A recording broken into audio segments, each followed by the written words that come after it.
La France de 1944 encore, assaillant l'ennemi depuis la Normandie puis la Provence, volant de clocher en clocher jusqu'au tour de Notre-Dame, jusqu'à Strasbourg, jusqu'à l'Allemagne, avec toutes les forces alliées et les forces françaises libres. La France de 1945 encore, qui conquérait le droit de s'asseoir parmi les vainqueurs. Alors oui, la colère du général Delattre, c'était la France encore, et c'était une colère de géant, car elle venait de loin. Elle disait la fierté d'un peuple qui refusait de se laisser dicter son histoire, qui affirmait sa volonté encore et encore d'avoir voix à la paix. On savait qu'il avait un rôle à jouer, ce pays, notre vieux pays, dans le dialogue des puissances, l'équilibre du monde et la stabilité de l'avenir. Et que là où flottait son drapeau, là aussi flottait une certaine idée de l'homme. Alors oui, quand claque au vent notre drapeau en ce 8 mai, quand retentit notre Marseillaise, puis le chant des partisans, ce sont ces années qui remontent, le cortège des héros qui ont tenu la France, le cortège de souffrance de tant d'anonymes. Le général de Gaulle ralliant les résistants à Londres, Jean Moulin, Roll Tanguy, les Glières, Joséphine Baker, les hommes de l'affiche rouge, ce sont ces femmes et ces hommes de toutes les conditions, de toutes les opinions, de tous les âges. Des pêcheurs de l'île de Sein aux résistants du maquis corse. C'est l'audace juvénile de Jean Dekowski, qui recevra tout à l'heure les insignes de chevalier de la Légion d'honneur. C'est la ferveur adolescente d'Odile de Vasselot qui s'en est allée, il y a quelques jours, rejoindre l'éternité de la mémoire. C'est le courage du jeune Christiani, bravant tous les interdits pour rejoindre la résistance. Ce sont tant de destins bouleversés qui sont là, à nos côtés aujourd'hui, et devant lesquels je m'incline. Résistants de France comme de Londres, d'Afrique, communistes, gaullistes, socialistes, juifs, maquisards espagnols, tirailleurs africains, marocains, algériens, tunisiens, sénégalais, camerounais, syriens, libanais et tant d'autres, mais aussi arméniens, polonais ou belges, roumains, yougoslaves, tous unis à l'ombre de la croix de Lorraine, rassemblés sous ce drapeau tricolore dont le maréchal Delattre, le 8 mai 1945, à Berlin, rappela l'universalité. Ce sont tous ces combattants, aux côtés de nos alliés américains, britanniques, canadiens, et de tous les peuples soviétiques, dont la valeur et le courage firent basculer, autour de l'année charnière 1942, le rapport des puissances et la prédominance stratégique de l'Axe. Et je m'incline aujourd'hui devant la mémoire de tous ces résistants de l'intérieur, de tous ces combattants de la France libre, à Londres, en Afrique comme ailleurs, et de tous nos alliés qui ont contribué à libérer la France et permettre ce jour de victoire. Grâce à eux, grâce à chacun de leurs sacrifices, s'achevait, il y a 8 décennies, l'ère de l'oppression nazie. S'achevait plus de 6 ans de conflit et 5 ans d'occupation. S'achevaient les 300 jours les plus longs. Se refermer l'immense tenaille qui avait broyé l'axe entre les armées alliées à l'ouest et celles des peuples soviétiques à l'est. Et alors qu'en Asie, les combats continuaient contre le Japon, En Europe, la joie éclatait. Aux fenêtres pavoisées de tricolores, les silhouettes se massaient, brandissaient des drapeaux, images gravées de liesses populaires. Dans le carillon des cloches à toute volée, des hommes hissaient des enfants sur leurs épaules, dans les arbres, sur le passage des convois. Des femmes embrassaient les soldats, les uniformes alliés mêlaient les taches bleues, vertes, brunes. Des passantes défilaient, vêtues de drapeaux qu'elles avaient taillés de leur mieux dans des draps roses et des rideaux bleus. À Paris, la foule se massait là où nous sommes.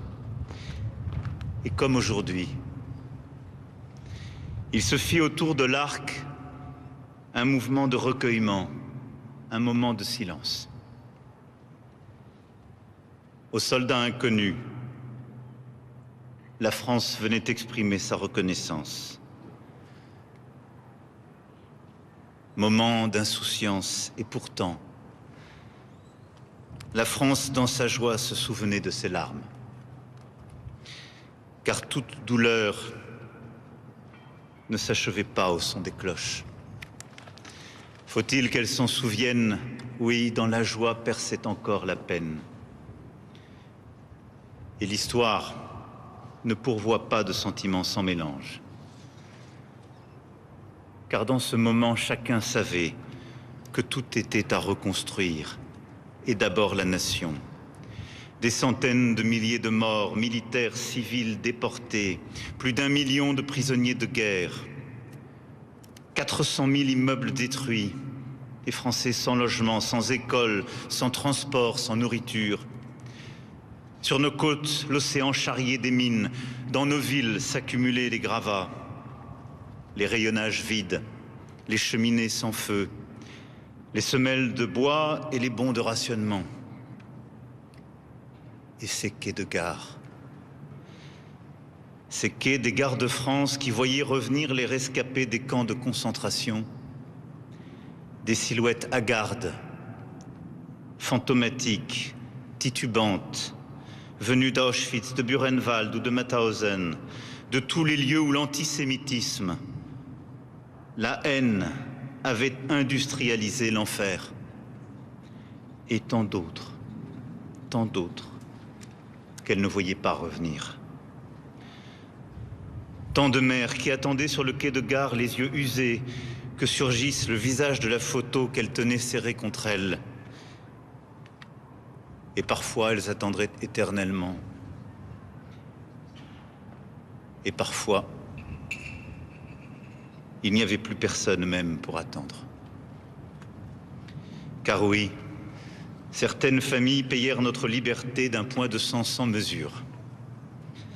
Comme les 4 frères Moujotte, tous morts pour leur pays, tombés un à un, face contre terre, sous les balles allemandes, dans leur maquis des Vosges.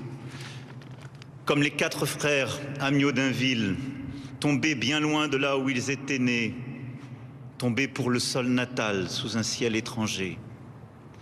Et tant d'autres qui ont mis la vie de la France au-dessus de la leur. Le cri de la liberté au-dessus de la voix de la peur.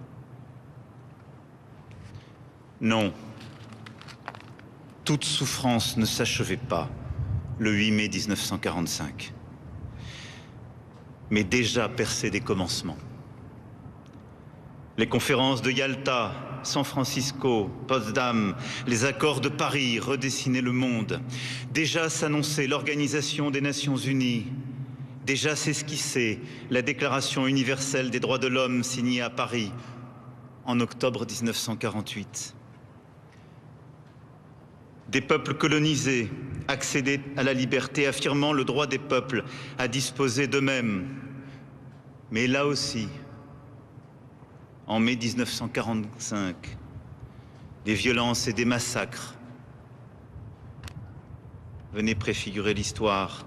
Sétif, Béjaïa, la région de Kerata, Guelma, en Algérie, en Syrie aussi. Des peuples qui se détestaient s'asseyaient côte à côte, à la table des nations, soudés par des traités. Et par-dessus le Rhin, au prix d'un long chemin, se préparer la réconciliation franco-allemande, socle de notre Europe à venir. Pour qu'il n'y ait plus la France contre l'Allemagne, pour qu'il y ait la France et l'Allemagne unis dans l'Europe des Lumières, contre les ennemis des Lumières. Alors oui, les enfants de 45 qu'ont hissé sur les épaules allaient voir sur leur continent se dresser puis tomber un rideau de fer, allaient bâtir la fraternité européenne, prendre part à ce qui leur semblait une marche vers la paix perpétuelle. Oui, après ce 8 mai, il y aurait d'autres 9 mai. Et puis tout à coup, cette paix qu'on pensait perpétuelle, cette prospérité, cette démocratie sur notre continent. Et enfin, ces dernières années, voir réapparaître le spectre de la guerre, ressurgir les impérialismes et les comportements totalitaires, et voir bafouer à nouveau le droit des nations. Péguy écrivait dans ses batailles: les soirs de victoire, on s'imagine qu'il n'y aura plus jamais, jamais, jamais de défaite. Et les soirs de défaite, on s'imagine qu'il n'y aura plus jamais, jamais, jamais de victoire. Mais quand on est un vieux soldat, on sait ce qu'il en est. J'ai tant vu de défaites qui arrivaient après des victoires. Et j'ai tant vu aussi tant de victoires qui arrivaient après des défaites que je ne crois plus jamais que c'est fini. Ce n'est pas fini.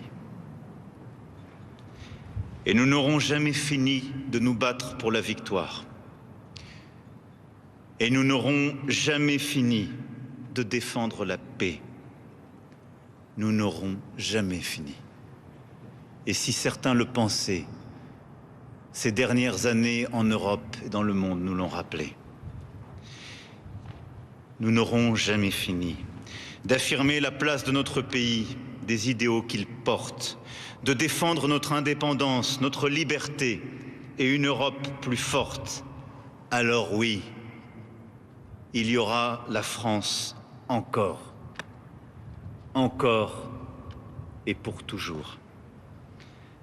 Et avec elle l'Europe, notre Europe et notre paix.